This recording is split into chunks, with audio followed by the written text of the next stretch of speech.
আল্লাহ আপনাকে ডাকেন, আপনি সাড়া দেন না, আল্লাহর ঘরে জান্নাত।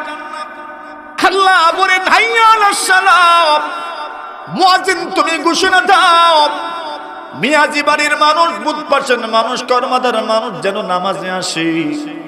মসজিদের তো আপনি এখানেও একটা রাস্তা একটা আছে, মোড়ায়ও আছে। মুয়াজ্জিন ডাকেন হাইয়া আলাস সালাত, নামাজের দিকে আসো। তুমি তো গেলে না, তুমি যাও না। আল্লাহ ডাকলেন, এরপরেও গেলেন না। এরপরেও আল্লাহ আপনাকে দিবেন, কেন দিবেন বলেন?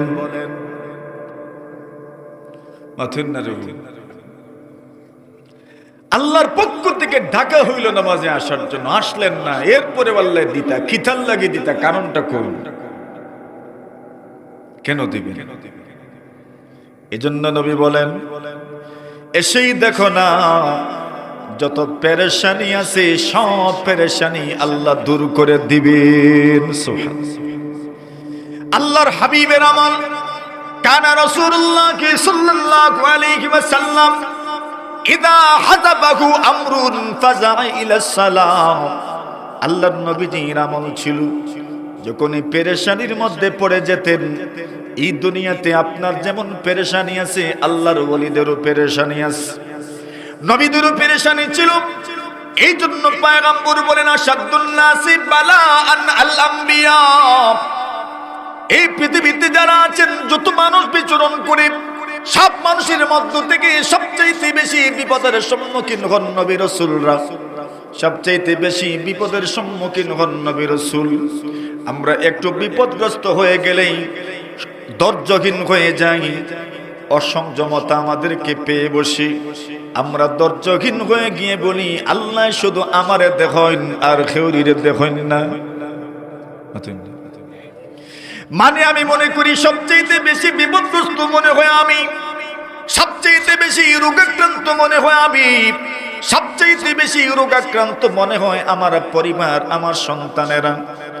না না, এই পৃথিবীর মধ্যে সবচেয়ে বেশি বিপদগ্রস্ত ছিলেন নবী রাসূল। এই জন্য আপনি তো হিজরত করে এলাকা ছেড়ে যাইতে হয় না, কিন্তু আমার রাসূল তো নিজের পৈতৃক ভিটে মাটি পর্যন্ত ছেড়ে মদিনায় হিজরত করতে হয়েছে, ঠিক কিনা? কে বেশি মুসিবতের সম্মুখীন?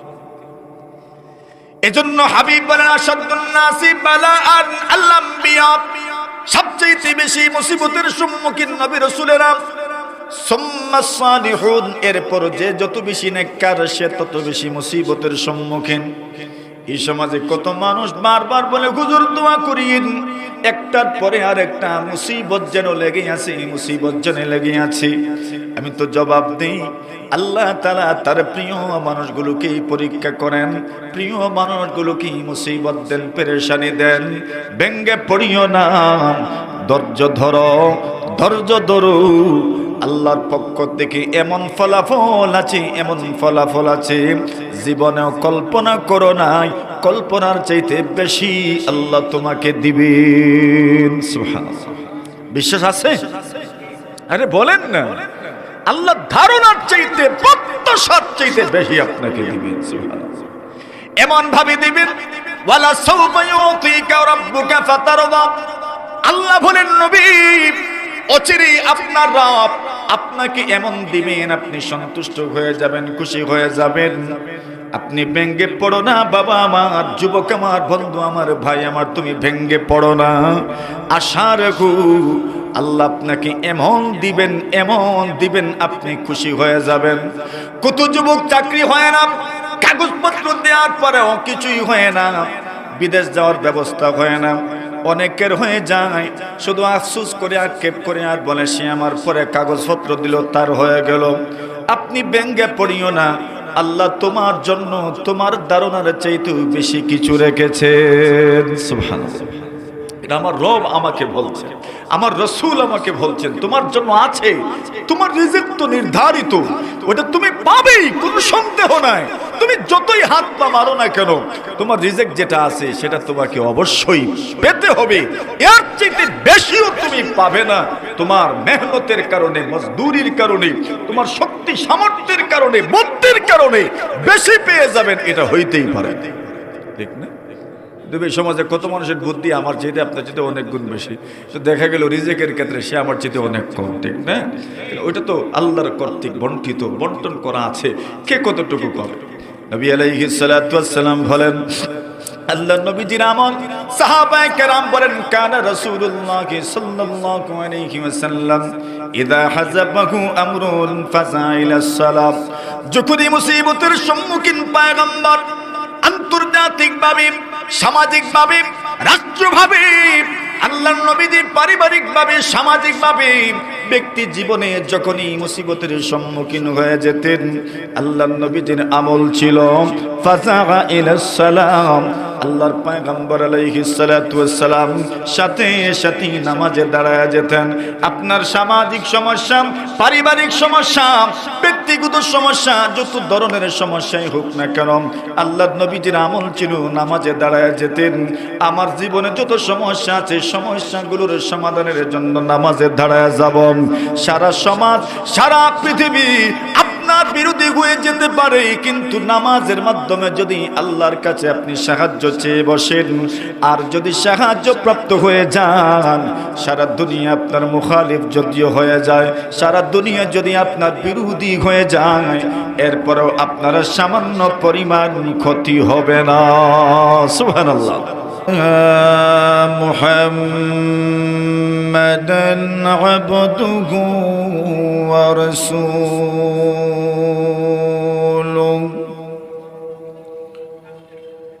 الذي أرسله الله تعالى إلى كافة الناس بشيرا ونذيرا وداعيا إلى الله بإذنه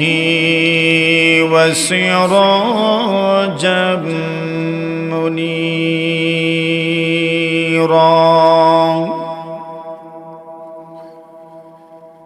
أما بعد فأعوذ بالله من الشيطان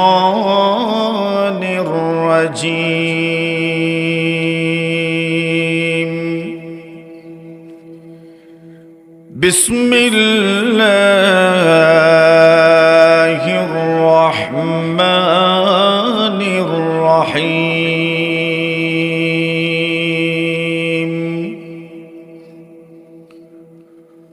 اتل ما أوحي إليك من الكتاب وأقم الصلاة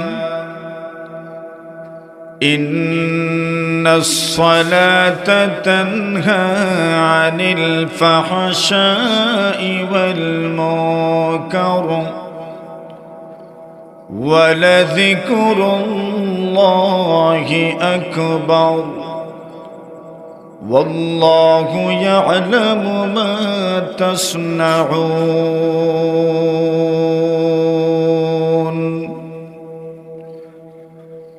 وقال رسول الله صلى الله عليه وسلم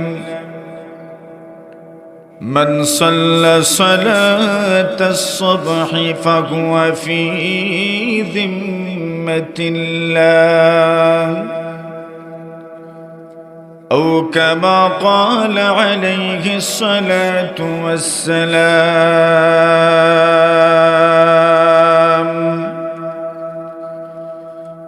آمنت بالله صدق الله مولانا العظيم وصدق رسوله النبي الكريم ونحن على ذلك لمن الشاهدين والشاكرين والحمد لله رب العالمين.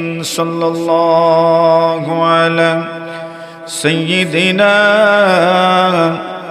ومولانا محمد وعلى آله وأصحابه وسلم.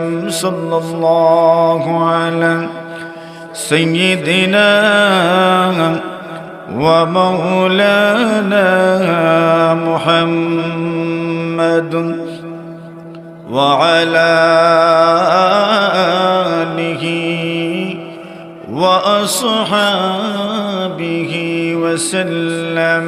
لا إله إلا الله لا إله إلا الله لا إله إلا الله لا إله إلا الله لا إله إلا الله لا إله إلا الله محمد رسول الله. ঐতিহ্যবাহী বোধপাশা মিয়াঝি বাড়ি মসজিদের উদ্যোগে আয়োজিত 13তম বার্ষিক ওয়াজ মাহফিলের সম্মানিত সভাপতি মুআজ্জাজ মুকাররম হযরত উলামায়ে কেরাম, মুরব্বী সাহেবান, যুবক ভাইয়েরা, সর্বস্তরের দিন ধরদি ধর্মপ্রাণ মুসলমান ভাই সব, আল্লাহ পাক রব্বুল আলামিনের অসংখ্য অগণিত শুকরিয়া আদায় করছি, যিনি মাহফিলের সমাপনী অধিবেশনে আপনাকে আমাকে আল্লাহর ঘর মসজিদের সামনে কোরআন ও সুন্নাহের আলোকে কিছু কথা বলার ও শোনার জন্য অসংখ্য অগণিত মানুষ থেকে বাছাই করেছেন। এজন্য আমরা শুকরিয়া আদায় করছি, আলহামদুলিল্লাহ। অনেক দীর্ঘক্ষণ আপনারা আমাদের মেহমানদের জবান থেকে গুরুত্বপূর্ণ আলোচনা শুনেছেন, আলহামদুলিল্লাহ। এখন আর খুব লম্বা আলোচনা করার প্রয়োজন নেই। আপনাদের জন্য সিন্নিরও ব্যবস্থা আছে, কর্তৃপক্ষ এটার ব্যবস্থা করবেন। এর মধ্যখান দিয়ে কিছু আলোচনা আপনাদের সামনে পেশ করা হবে ইনশাআল্লাহ। সবাই আছেন না ইনশাআল্লাহ? একবারে এনার্জি আছে তো ওয়াজ শোনার মতো? মা তৈন না যে আপনারা সবাই একবারে ধ্যান মগ্ন হয় আমরা কিছু সময় বসবো তো ইনশাআল্লাহ। কর্তৃপক্ষ আজকে তো এখানে মাহফিল যে হবে, অনেকে বসছেন, নিচের থেকে পানিও উঠছে, কষ্ট করে বসেছে। তো কষ্ট যে পরিমাণ সোয়াবত না কম? কষ্ট যত বেশি সোয়াবত তো বেশি। তো কম সময়ে যদি বেশি সোয়াব অর্জন করা যায় তো এটাই তো আমাদের দরকার। সময় কম লাগতো, সোয়াব বেশি হইত। সময় কম, পারিশ্রমিক বেশি, মানুষ বড় খুশি হয়। কম সময়ে কাজ করলাম, পারিশ্রমিক বেশি পাইলাম, তো কত খুশি। এই উম্মতেরও এটা একটা বৈশিষ্ট্য। এই উম্মতের কাজ কম, কাজের সময় কম, পারিশ্রমিক আগের উম্মতদের চাইতে অনেক গুণ বেশি। সুবহানাল্লাহ বলেন। পারিশ্রমিক বেশি ভাই। পারিশ্রমিক বেশি হওয়ার জন্য কি দরকার? একটা ব্র্যান্ড হওয়া দরকার। দেখেন না অনেক জানা শোনা যেই নবীর উম্মত হলে কাজ কম, সওয়াব বেশি। উপরন্তু যদি এর সাথে আরো দুনিয়াবি কষ্ট যোগ হয়ে যায় তত সওয়াবের কোনো সীমাই নেই। আমরা তো এই পর্যায়ে আছি আজকে। কেমন বৃষ্টি ছিল, হিম্মত করে মসজিদে মাহফিলের আয়োজনের সিদ্ধান্ত নেওয়া হচ্ছিল। আল্লাহ তাআলা শেষমেশ আমাদেরকে এই শামিয়ানার নিচে বসার তৌফিক দান করলেন। শুকরিয়া আস্তে আদায় করবেন, একটু জোরে জোরে, আরো জোরে। তো সবটাই তো ঠিক মতোই আছে। বক্তারাও আসছেন, ওয়াজও চলছে, মাহফিলেই হচ্ছে, সিন্নিও ঠিক আছে। না সিন্নি ঠিক না, সিন্নিও তো ঠিক আছে, সবটাই তো ঠিক আছে। সবটাই যখন ঠিক আছে তো ওয়াজও তো ঠিকঠাক মতোই চলার দরকার। আমি আপনাদের সামনে মহাগ্রন্থ আল কোরআন থেকে সামান্য তিলাওয়াত করেছি এবং মহানবী হযরত মুহাম্মদুর রাসূলুল্লাহ সাল্লাল্লাহু আলাইহি ওয়াসাল্লামের অসংখ্য অগণিত আহাদিসের ভান্ডার থেকে এক হাদিস আমি আপনাদের সামনে পাঠ করেছি। যে আয়াত আমি আপনাদের সামনে তিলাওয়াত করেছি সেই আয়াতের মধ্যে আল্লাহ রসুলকে সম্বোধন করে কথা বলছে। আর রসুলকে সম্বোধন করে কথা বলা মানে এটা আমাদেরকেও সম্বোধন করে কথা বলা। আল্লাহ বলছেন, হে রসুল, আপনার দুই জিম্মাদারি, দুই দায়িত্ব। এক নম্বর দায়িত্ব হচ্ছে যা আপনার কাছে ওহী হিসাবে নাজিল করা হয়েছে আপনি তা উম্মতের সামনে তিলাওয়াত করুন। সুবহানাল্লাহ, নবীর দায়িত্ব। দ্বিতীয় দায়িত্ব আল্লাহ দিচ্ছেন ওয়া আকিমিস সালাহ, এবং আপনি নামাজ প্রতিষ্ঠা করুন। সুবহানাল্লাহ, নামাজ প্রতিষ্ঠিত করুন। এই দুনিয়াতে যত মসজিদ, মসজিদের উদ্দেশ্য কি? মসজিদের উদ্দেশ্যই হলো যেন সমাজে কি প্রতিষ্ঠিত হয়। কিন্তু আজকাল কি অত্যন্ত দুঃখের ব্যাপার, আমাদের সমাজে অনেক মসজিদ আছে অত্যন্ত সুন্দর, পরিপাটি, সাজানো, গুছানো, কিন্তু মুসল্লিদের বড় অভাব। বাস্তব না বাস্তব? আল্লাহ রাসূল এই কথাটা বলে গেছেন অনেক আগে। ইউশিকু আইয়াতি আলান নাসি জামান, এমন একটা সময় আসবে, আল্লাহর হাবিব বলেন, পয়গম্বর বলেন, ভবিষ্যৎবাণী করে গেছেন, এমন একটা সময় আসবে লা ইয়াবকা মিনাল ইসলামি ইল্লা ইসমু, শুধু নামকে ওয়াস্তে ইসলাম থাকবে, ইসলামের কাজ তেমন থাকবে না। আমিও নামে মুসলমান, আপনিও নামে মুসলমান, কিন্তু মুসলমানের যে কাজ আমার মধ্যে সব সময় থাকার কথা ছিল তা অনেকের মধ্যেই নাই। ঠিক না বেঠিক? আল্লাহ রাসূল বলেন লা ইয়াবকা মিনাল ইসলামি ইল্লা ইসমু, শুধু নাম থাকবে ইসলাম, শুধু নাম মাত্র মুসলমান হবেন, ইসলামী কাজ আমার মধ্যে তেমন পাওয়া যাবে না। বরং আমার সাদৃশ্য হয়ে যাবে অমুসলমানদের সাথে, অমুসলিমদের সাথে, বিজাতীয়দের সাথে। মুমিন মুসলমান আকীদার ক্ষেত্রেও, উৎসবের ক্ষেত্রেও, তাহজিবের ক্ষেত্রে, তামাদ্দুনের ক্ষেত্রে, সর্বক্ষেত্রেই অমুসলিমদেরকে অনুসরণ করবে, ফলো করবে। আল্লাহর নবী বলেন ওই মানুষগুলোকে মানুষ ফলো করবে, ইহুদি এবং খ্রিস্টানদেরকে মানুষ ফলো করবে।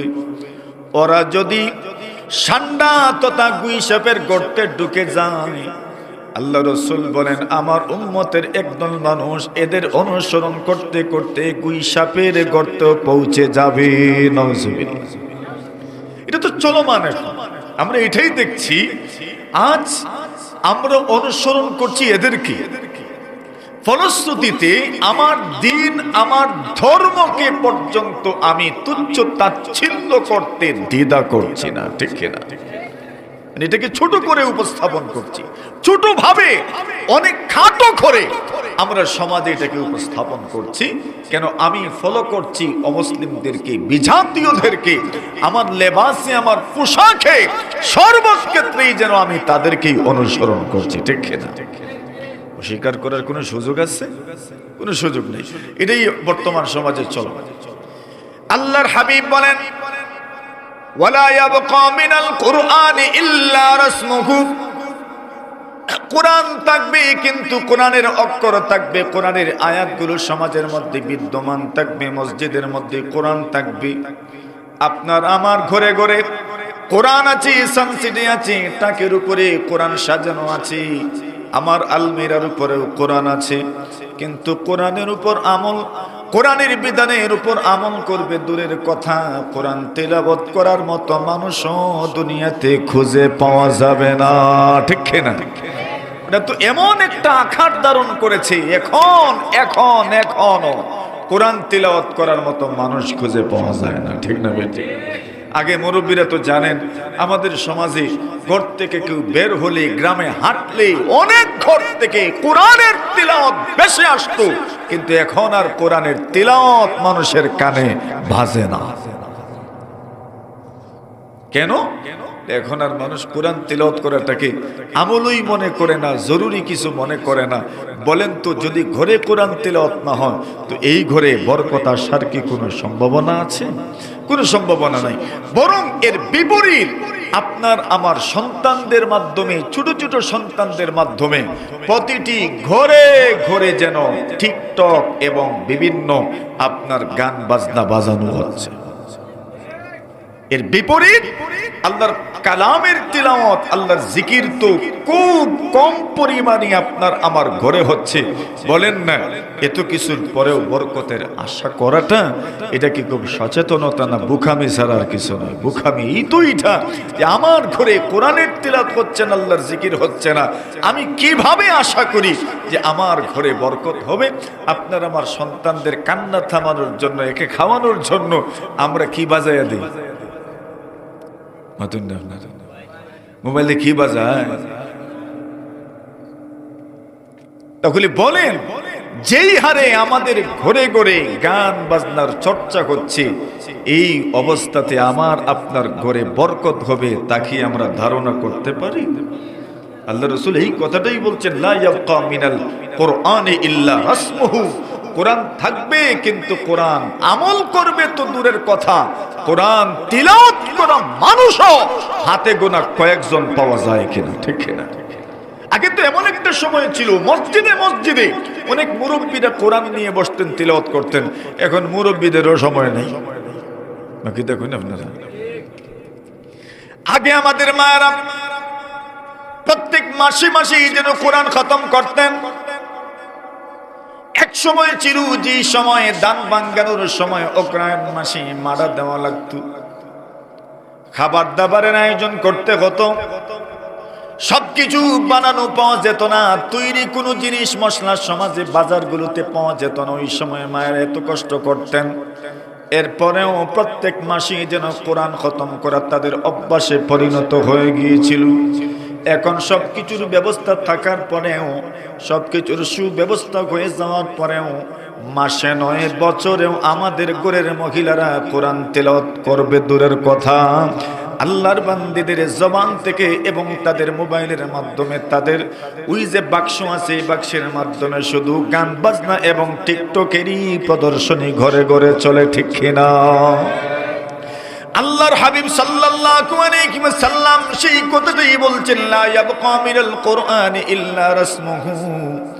এই জামাত সমাজ এমন হবে, কোরআন থাকবে কিন্তু কোরআন পড়নেওয়ালা মানুষ খুঁজে পাওয়া যাবে না, হাতে গোনা কয়েকজন ছাড়া। নাই যে এমন নয়, অস্বীকার করার কোনো সুযোগ নাই।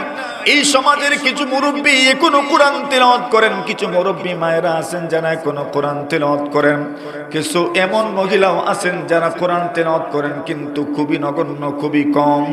বেশিরভাগের জবানে কোরআনের তেলাওয়াত নাই, বেশিরভাগের জবানে আল্লাহর জিকির নাই।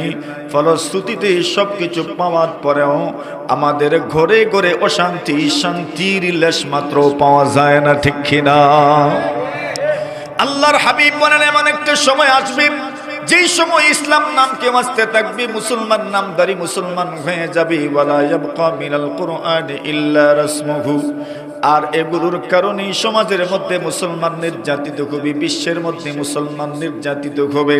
কেন? নাম ধরে মুসলমান, ইসলামের কাজ নাই, কোরআনের তিলাওয়াত নাই, এই জন্য বরকত নাই, শান্তি নাই। আধ্যাত্মিক শক্তি যখন মানুষ খুঁয়ে ফেলবে, আধ্যাত্মিক শক্তি যখন মুসলমান হয়ে যাবে, এই সমাজের মধ্যে প্রতিষ্ঠিত হতে পারবে না। সমাজে যুগে যুগে মুমিন মুসলমান প্রতিষ্ঠিত হয়েছে আধ্যাত্মিক শক্তির মাধ্যমে। আধ্যাত্মিকতা যখন আপনি হারিয়ে ফেলবেন, তখন তো দুনিয়াবী শক্তি আপনার মধ্যে এমনিতেই কম, আধ্যাত্মিক শক্তিটাও যখন আপনি হারিয়ে ফেলবেন, তখন আপনার মাধ্যমে যা হওয়ার কথা ছিল তা জীবনেও কল্পনা করা যাবে না। যেটা বর্তমানে পরিলক্ষিত হচ্ছে মুসলমান, যেখানে পুরো দুনিয়ার কর্তৃত্ব নেতৃত্ব মুসলমানদের হাতে থাকার কথা ছিল, শুধু আধ্যাত্মিকতা হারিয়ে যাওয়ার কারণে কর্তৃত্ব নেতৃত্ব বেঈমানদের হাতে, আর মুসলমান হচ্ছে শুধু নাচের পুতুল। ঠিক না? আধ্যাত্মিকতা নাই এখন, আধ্যাত্মিকতা আমাদের থেকে অনেক দূরে চলে গেছে। আমরাই ঘুটবাই বলছি আধ্যাত্মিকতাকে, নতুবা আগের মতো যদি আমাদের ঘরে ঘরেও কোরআনের তিলাওয়াত এবং জিকির যদি জারি থাকতো, চলমান থাকতো, এটা তো কত বড় আফসোসের কথা। আগে যেই পরিমাণ শিশু মক্তবে যেত, এখন মক্তবেও এই পরিমাণ শিশু যায়। অস্বীকার করতে আমাদের অনেকের ঘরে শিশুরা মক্তবে আসে না। আমার শিশু যদি মক্তবে যেত, কমপক্ষে তার জবান থেকে দোয়া সূরাগুলো আসতো। কিন্তু আমিও তিলাওয়াত করছি না, আমিও তো দোয়া দুরূদ পড়ছি না, আমার সন্তানটাও দোয়া দুরূদ পড়ছে না, আমার সঙ্গে সেও ঘুমাচ্ছে।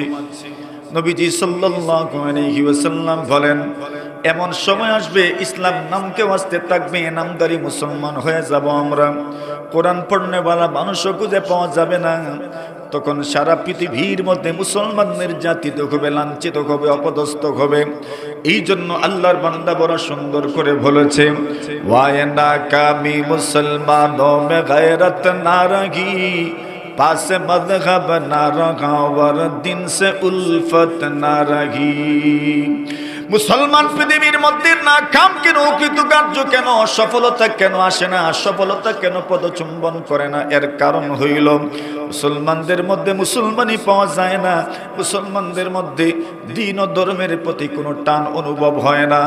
এদের মধ্যে দ্বীনের প্রতি যে টান আছে, সেই টান যে এদের মধ্যে আছে তা অনুভূত হয় না, অনুময় হয় না।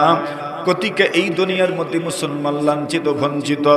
শেষমেশ রাসূল বলেছেন, মাসাজিদুকুম আবিরাতুন ওয়া হিয়া খারাবুম মিনাল হুদা।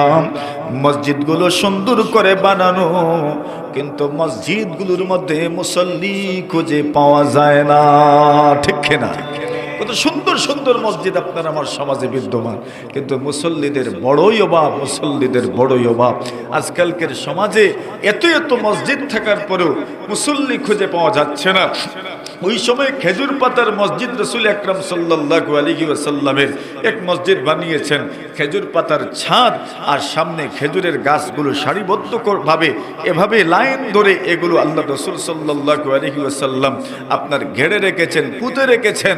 আর খেজুর পাতার ছাদের মসজিদে বৃষ্টি পড়লে পুরোটা মসজিদের ফ্লোর কাদা যুক্ত হয়ে যেত, কিন্তু সেই মসজিদ থেকে তো আবু বকর, ওমর, ওসমান, আব্দুর রহমান ইবনে আউফের মতো মানুষ আল্লাহ তৈরি করেছেন। সুবহানাল্লাহ।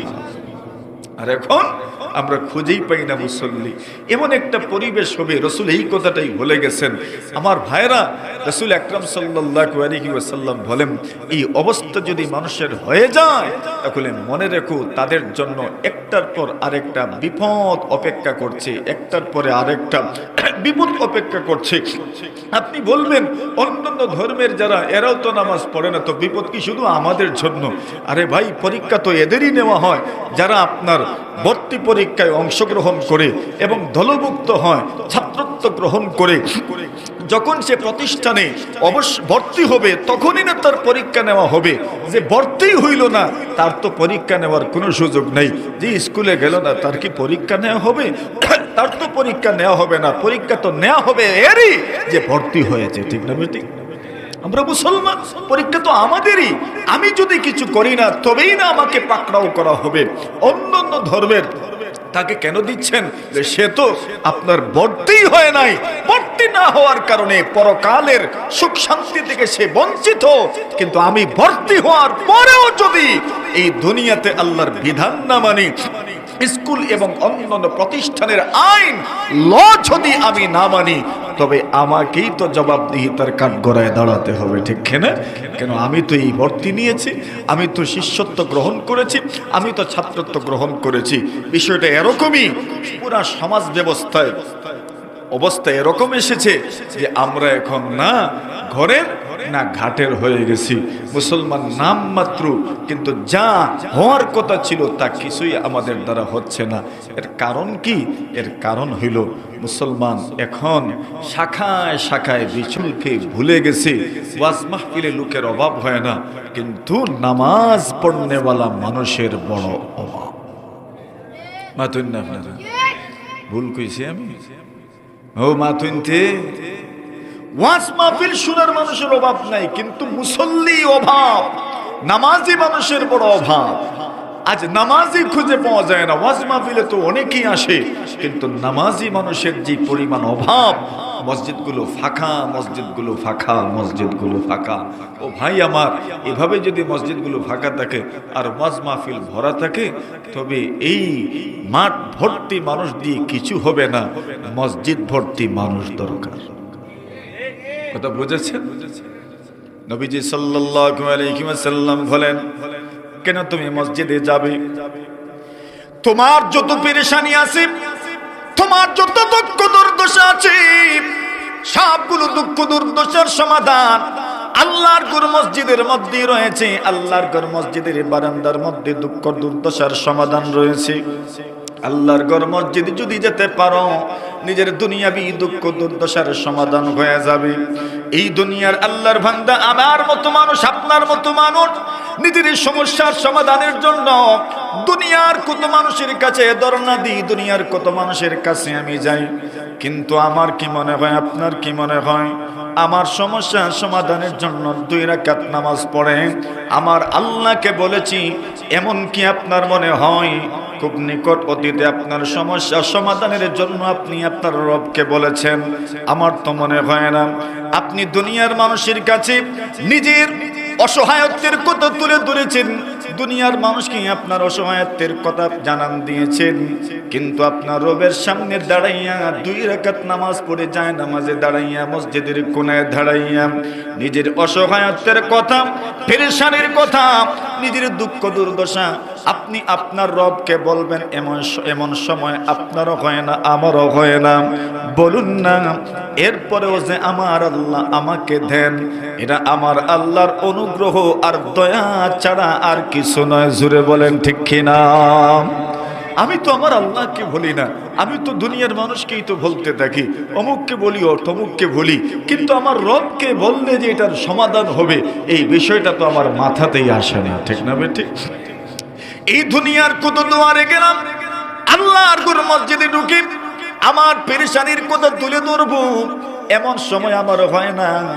এই দুনিয়ার মানুষের কাছে আপনি যত যাবেন মানুষ তো নারাজ হয়ে যায়, কিন্তু আল্লাহর সামনে আপনি যত যাবেন আল্লাহ নারাজ হন না, বরং প্রতিদিন 5 বেলা আমাদেরকে ডাকা হয় মসজিদে আসার জন্য। এই দুনিয়ার কোন মানুষের বাড়িতে যদি আপনি প্রতিদিন 5 বেলা যেতে চান, নারাজ হয়ে যাবে, অসন্তুষ্ট হয়ে যাবে। তুমি সময় বুঝো না, সমাজ বুঝো না, যখন মনে চায় তখনই তুমি চলে আসো। কিন্তু আল্লাহ বলেন, আমি প্রতিদিন 5 বেলা মুয়াজ্জিনের মাধ্যমে আমার ঘরে আসার জন্য তোমাকে দাওয়াত দেই। শুধু দাওয়াত দিই যে এমন নয়, আমি পুরা 24টা ঘন্টা তোমার জন্য মসজিদে খোলা রাখি। এরে বান্দা, 24টা ঘন্টার যে কোনো সময় তুমি একবার আইসো, খোলা আছে তোমার জন্য। যখন তুমি আসো না, তখন আমি নিয়ম করে 5 বেলা মুয়াজ্জিনের মাধ্যমে তোমাকে আহ্বান করাই, তোমাকে ডাকাই, তুমি এরপরও আসো না। বলো দেখি, আমি তোমার পক্ষে এবং তোমার জন্য কাজ করব, আমি তোমাকে দিব। কেন দিব? তুমি কারণটা দর্শাও। কেন দিবেন আল্লাহ বলেন? আল্লাহ দিতা যে আপনারে লজিক কিতাব, আল্লাহ আপনাকে ডাকেন, আপনি সাড়া দেন না, আল্লাহর ঘরে জান্নাত। আল্লাহ বলেন, হাইয়া আলাস সালাম, মুয়াজ্জিন তুমি ঘোষণা দাও, মিয়াজি বাড়ির মানুষ, বুধপাশের মানুষ, কর্মাদার মানুষ যেন নামাজে আসে। মসজিদের তো আপনি এখানেও একটা রাস্তা, একটা আছে, মোড়ায়ও আছে। মুয়াজ্জিন ডাকেন, হাইয়া আলাস সালাম, নামাজের দিকে আসো। তুমি তো গেলে না, তুমি যাও না। আল্লাহ ডাকলেন, এরপরেও গেলেন না। এরপরেও আল্লাহ আপনাকে দিবেন। কেন দিবেন বলেন? মাথুন না রবি আল্লাহর পক্ষ থেকে ঢাকা হইল নামাজে আসার জন্য, আসলেন না। এরপরে বললেন দিতা কিথার লাগে দিতা, কারণটা কোন, কেন দিবেন? এজন্য নবী বলেন এসেই দেখো না যত পেরেশানি আছে সব পেরেশানি আল্লাহ দূর করে দিবেন। সুবহানাল্লাহ। আল্লাহর হাবিবের আমল কানা রাসূলুল্লাহ সাল্লাল্লাহু আলাইহি ওয়াসাল্লাম ইদা হাযাবাহু আমরুন ফাজা'a ইলা সালাম। আল্লাহর নবীজির আমল ছিল যখন এই পেরেশানির মধ্যে পড়ে যেতেন, এই দুনিয়াতে আপনার যেমন পেরেশানি আছে আল্লাহর ওলিদেরও পেরেশানি আছে, নবীদেরও পেরেশানি ছিল। এই জন্য পয়গম্বর বলেন আশাদ্দুন নাসি বালাআন আল আম্বিয়া। এই পৃথিবীতে যারা আছেন যত মানুষ বিচরণ করে সব মানুষের মধ্য থেকে সবচেয়ে বেশি বিপদের সম্মুখীন হন নবী রাসূলরা, সবচেয়ে বেশি বিপদের সম্মুখীন হন নবী রাসূল। আমরা একটু বিপদগ্রস্ত হয়ে গেলেই ধৈর্যহীন হয়ে যাই, অসংযমতা আমাদেরকে পেয়ে বসি, আমরা ধৈর্যহীন হয়ে গিয়ে বলি আল্লাহ শুধু আমারে দেখেন আর খেউরিরে দেখেন না। মানে আমি মনে করি সবচেয়ে বেশি বিপদগ্রস্ত মনে হয় আমি, সবচেয়ে বেশি রোগাক্রান্ত মনে হয় আমি, সবচেয়ে বেশি রোগাক্রান্ত মনে হয় আমার পরিবার, আমার সন্তানেরা। না না, এই পৃথিবীর মধ্যে সবচেয়ে বেশি বিপদগ্রস্ত ছিলেন নবী রাসূল। এই জন্য আপনি তো হিজরত করে এলাকা ছেড়ে যাইতে হয় না, কিন্তু আমার রাসূল তো নিজের পৈতৃক ভিটে মাটি পর্যন্ত ছেড়ে মদিনায় হিজরত করতে হয়েছে, ঠিক কি না? কে বেশি মুসিবতের সম্মুখীন? এজন্য হাবিব বলেন আশাদ্দুন নাসি বালাআন আল আম্বিয়া। সবচেয়ে বেশি মুসিবতের সম্মুখীন নবী রাসূলেরা। সুম্মা সালিহুন, এরপর যে যত বেশি নেককার সে তত বেশি মুসিবতের সম্মুখীন।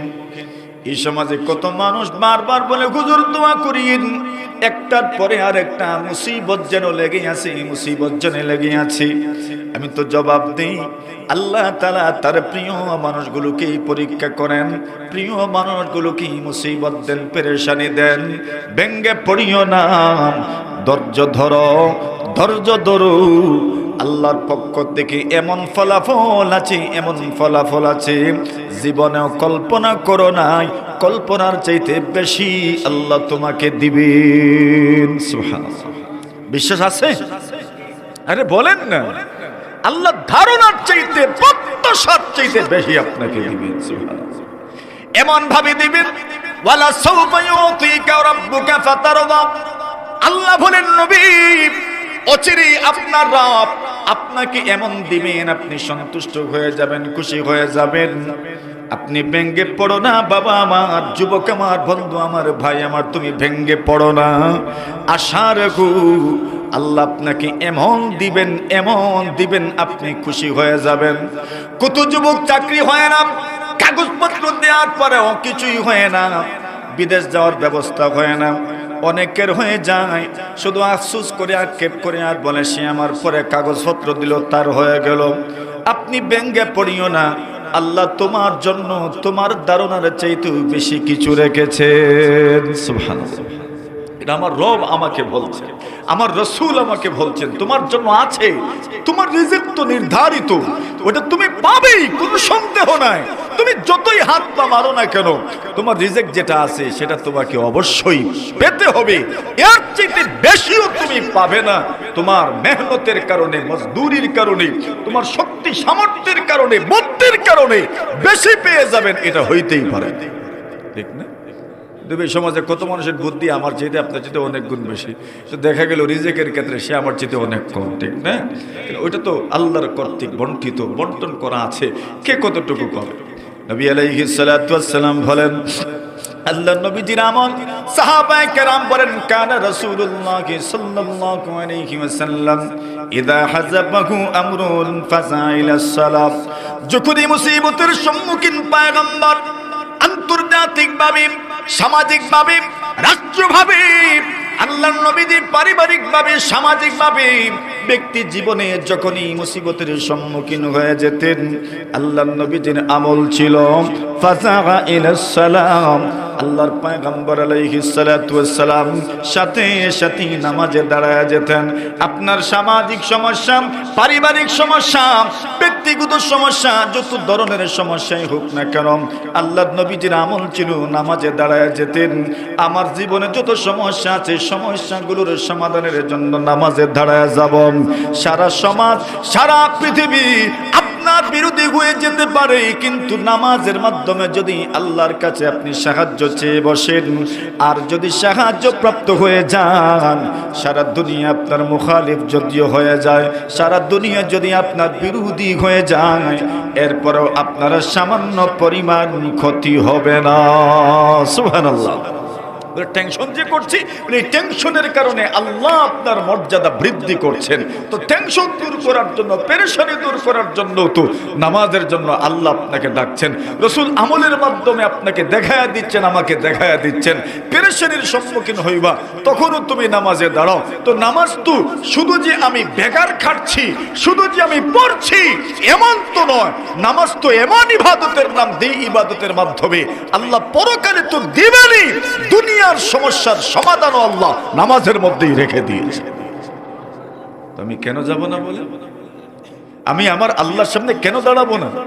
এজন্যই নবী আকরাম সাল্লাল্লাহু আলাইহি ওয়াসাল্লাম বলেন, তুমি যদি নামাজে আসো, নামাজে আসাটা এত রাজকীয় ভাবে হবে, এত রাজকীয় ভাবে হবে, এই দুনিয়াতে মানুষ কিছু কিছু সময় বড় সম্মানী হয়। জন্মের সময় আল্লাহর বান্দা বান্দীদেরকে সম্মান দেওয়া হয়। ছোট্ট সন্তান যখন জন্মগ্রহণ করে, ওই সম্মান, ওই সন্তানটা ওই সময়ের জন্য সবচেয়ে বড় ভিআইপি। ঠিক না বেঠিক? বিয়ের সময় মানুষ 2 নম্বর বার ভিআইপি হয়, আর 3 নম্বর বার ভিআইপি হয় মৌতের সময়। কোন সময়? যখন মানুষ জন্মগ্রহণ করে তখনও ভিআইপি, যখন বিয়ে হয় তখনও ভিআইপি, যখন মারা যায় তখনও মানুষ ভিআইপি। ঠিক না? সবাই একজনকে নিয়েই চিন্তা করে। এখন এটা একটা রাজকীয় সম্মান, কিন্তু আপনার রাজকীয় সম্মান প্রত্যেক দিন 5 বার আপনাকে রাজকীয় সংবর্ধনা দেওয়া হয়। সুবহানাল্লাহ বলে, বুঝেন নাই? নবীজি বলেন, মান তাওয়াদ্দা ফাহসানাল ওযুআ, কোন মানুষ যদি সুন্দর করে ওযু করে, ঘর থেকে ওযু করে যখন বের হয়, আল্লাহর হাবিব বলেন একমাত্র নামাজের জন্যই ঘর থেকে বের হয়েছে। সুম্মা খারাজা ইলাস সালাত লা ইলাল মসজিদ লা ইখরিজুহু ইল্লাস সালাম। রাসূল বলেন ওই লোকটার প্রতিটি কদমের দাম এমন বেশি, আল্লাহর বান্দা যেই পাওটা জমিনে রাখে, 2টা কদম, একটা পা পিছনে একটা বা সামনে, এই 2 পায়ের মধ্যখানটাকে একটা কদম বলা হয়, একটা পাড়া বলা হয়। আল্লাহ রাসূল বলেন যতটা কদম বান্দা জমিনের মধ্যে রাখে, প্রতিটি কদমে কদমে একটা করে গুনাহ মাফ করে দেওয়া হয়, আর প্রতিটি কদমে কদমে তার আমলনামা একটা করে নেকি লিখে দেওয়া হয়। রাজকীয় সংবর্ধনা দেওয়া হচ্ছে। দুনিয়াতে আর কোথাও যাওয়ার সময় তো এত সওয়াবের ঘোষণা নাই। কিন্তু বান্দা যদি এইভাবে আসে, আল্লাহ রাসূল বলছেন কোন মানুষ যদি জুমার নামাজের জন্য ঘর থেকে বের হয়, তার প্রতিটি কদমে কদমে 1 বছরের রোজার সওয়াব দান করা হয়। আচ্ছা, কত বড় ভিআইপি চিন্তা করে। তার প্রতিটি পাড়ায় পাড়ায় আল্লাহ সওয়াব দিচ্ছেন, গুনাহ মাফ করছেন। কোথায় যাচ্ছেন আপনি? মসজিদে যাচ্ছি। সুবহানাল্লাহ, সবচেয়ে উত্তম জায়গা। এদিকে যাচ্ছেন, প্রতিটি কদমে কদমে আল্লাহ তাআলা গুনাহ মাফ করছেন, প্রতিটি কদমে কদমে আল্লাহ তাআলা নেকি লিখছেন। এখন বলেন ওইদিকে আসার দরকার নাই? দরকার আছে। মাথুন না আপনারা আইতামনি মসজিদ, কেন আসতাম? প্রতিটি কদমে কদমে যেখানে গেলে নেকি দেওয়া হয়, প্রতিটি কদমে কদমে যেখানে যাওয়ার সময় গুনাহ মাফ করা হয়, ওই জায়গায় যাবেন না তো আর কোন জায়গায় যাবেন? এই জায়গাতে আসা যাওয়াটা কত দামি, কত দামি যে আমার প্রতিটি পাড়ার মূল্য আল্লাহ তাআলার কাছে আছে। সুবহানাল্লাহ। আল্লাহর হাবিবের সাহাবায়ে কেরাম নবীজির কাছে গেলেন আর বললেন, ইয়া রাসূলুল্লাহ, ইয়া হাবিবাল্লাহ, বনু সালামা গোত্র ওনারা নবীজির কাছে গিয়ে বললেন, ইয়া রাসূলুল্লাহ, ইয়া হাবিবাল্লাহ, আল্লাহর নবীজি গো, আমাদের থেকে, আমাদের মহল্লা থেকে আমাদের মসজিদ অনেক দূরে হয়ে গেছে। নবীজি আপনি যদি অনুমতি দেন, আমরা আমাদের পাড়া প্রতিবেশী মিলে মসজিদের নিকটে এসে যাব। আল্লাহ রাসূল বলেন, না না, আল্লাহর পয়গম্বর বলেন, তোমরা যে দূর থেকে মসজিদে আসো, ওই চিত্রগুলো মহান আল্লাহর কাছে এমন ভাবে লিপিবদ্ধ করা হয়, এমন ভাবে চিত্রায়িত করা হয়, দুনিয়ার কোন জিনিস তোমাদের পদচিহ্ন মিটাতে পারবে না। সুবহানাল্লাহ। মেঘ বৃষ্টি পড়লে পায়ের চিহ্ন জমিনে লেগে থাকে, ওইদিকে আর কোনো কিছু না গেলে এই চিহ্ন থাকে অনেক সময়।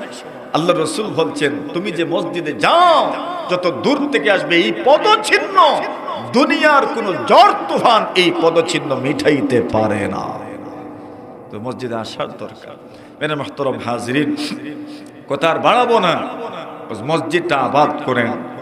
আমাদের সবগুলো মসজিদ আবাদ হওয়া দরকার। যখনই পারেন আল্লাহর ঘর মসজিদে ঢুকেন, একটু ঢু মাইরেন।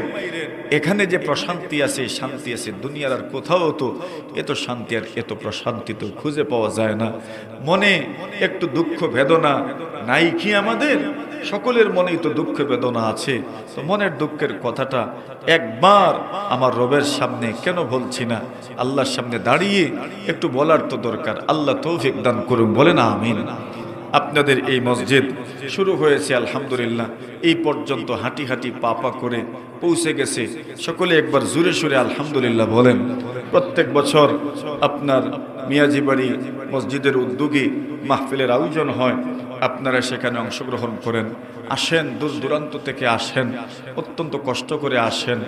অনেক বছর থেকেই আমাদেরও আসা যাওয়া, আপনাদেরও আসা যাওয়া, সকলে একসাথে আমরা আছি অনেক দিন থেকে।